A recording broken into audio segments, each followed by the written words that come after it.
G'day, I'm Jonathan Burbee, Director of Business Development for Canada. Today I'm joined by Maureen Sullivan, Canadian lawyer, author, and trainer of hundreds of public procurement professionals all across Canada. Maureen's well known within Canadian public procurement circles to her thought leadership and training practice over the past several decades. In 2019, she was named as one of the top 100 women by Supply Chain Canada. Hi, Maureen, and thanks for joining us today. Thanks, John. Pleasure to be here.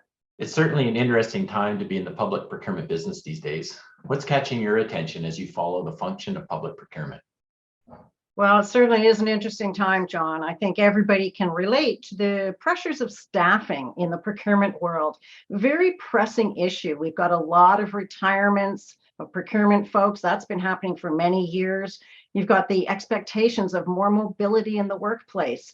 And I think a lot of seasoned professionals are really evaluating their priorities and work pressures. Last few years have had people sort of think more about how much work do I want to do? What other things do I want to do with my life? This is contributing to what we're calling the silver tsunami.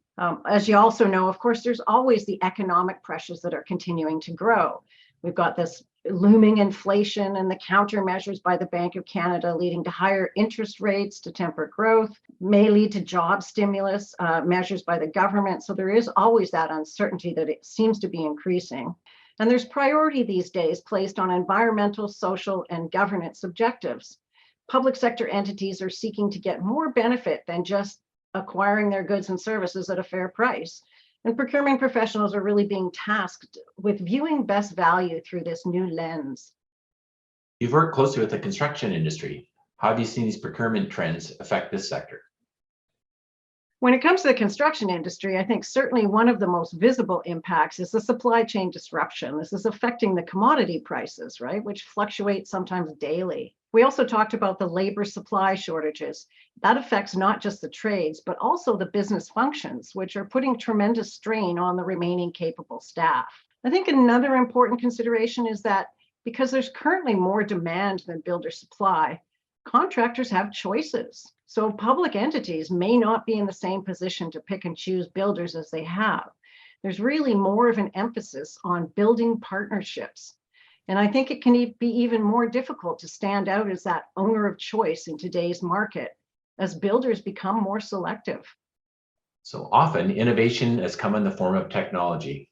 Maureen, what's your reaction to this? Well, with most procurement developments over the years, there's risks and benefits. I think some of the risks of technology revolve around security and privacy and that uncertain return on investment. Technology is often seen as a panacea. The most obvious benefit, I think, is efficiency. It's just an expectation of today's workforce that they will have these digital tools. One specific benefit is that with information technology comes more robust data that can be critical for demonstrating that value for money and effective stewardship of tax dollars. So you've had a chance to learn more about another type of innovation known as job order contracting, where contractors bid an adjustment factor to an indefinite quantity and delivery of projects using localized cost book. What have been your first impressions? Well, yes, JOC is something that I didn't know a lot about, John, and it certainly appears to be an interesting option that seems to have value to address today's challenges. The fact that objective cost data is provided by a neutral third party introduces fairness and objectivity that sets it apart from the typical standing offer procurement methods. And I think because the competitive tendering is done upfront for literally thousands of construction items and units of service, it saves the procurement team from continually updating and refreshing their standing offer lists.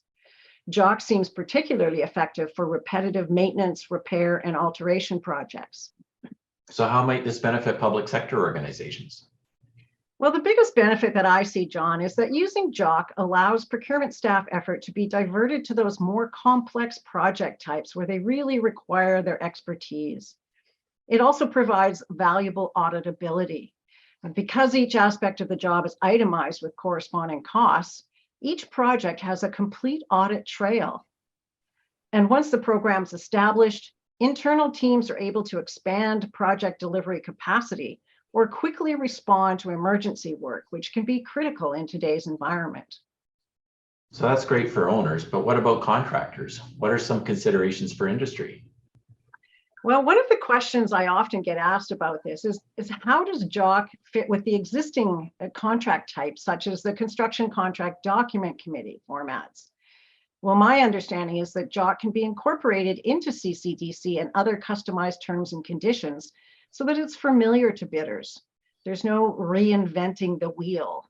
I think JOC also appears to have a really good track record of expanding access for smaller firms and contractors from underrepresented communities because of the use of the determined adjustment factor for each project. Contractors don't have to invest the intensive effort involved in a typical bid process. During times of economic downturn, it appears to be a useful way for firms to sustain cash flow to the business as well. Now, one key concern that's raised when I discuss JOC with colleagues is around the current price volatility and the impact on bid prices that need to be locked in for a year. Well, as I understand it, JOC has flexibility built in to address anomalies that may come up during the contract term. So this should alleviate contractor hesitation and ensure fair and realistic pricing for both sides. So we know that public sector owners can work directly with providers such as Gordian to set up their program through an RFP.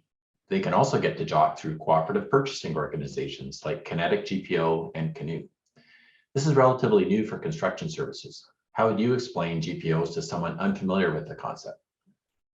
Well, I think most Canadian procurement organizations have some exposure to the use of GPOs, which provide local pricing catalogs for competitively selective items, such as commodities for their members. Public sector organizations are able to pool their purchasing power while allowing the GPO to do the heavy lifting on ensuring trade agreement compliant procurement. Because of the technical nature of construction services, Canadian GPOs haven't typically included these services in their offerings. The JOC process, however, of set pricing and focus on repeatable work makes it more suited to use by cooperatives. And I think that's why we're seeing JOC start to emerge as a best practice in Canada. Maureen, it was wonderful to hear your perspectives today. Are there any other thoughts you'd like to share with us? Well, I do think it's worthwhile for public sector organizations, large and small, to consider JOC as one innovation out there, and I really encourage them to look into it. As with many industries, the procurement landscape is constantly changing, perhaps more so in the past few years than ever before, and successful organizations need to adapt to thrive in the future. Maureen, thanks for joining us. It's been such a pleasure. Thanks, John. Thanks for inviting me. I'm always excited to learn about innovative emerging practices in procurement. Today, we were joined by Maureen Sullivan, Canadian lawyer, author, and trainer of hundreds of public procurement professionals across Canada. To learn more about job order contracting and how Gordian works with public sector organizations, please visit our dedicated Canadian landing page.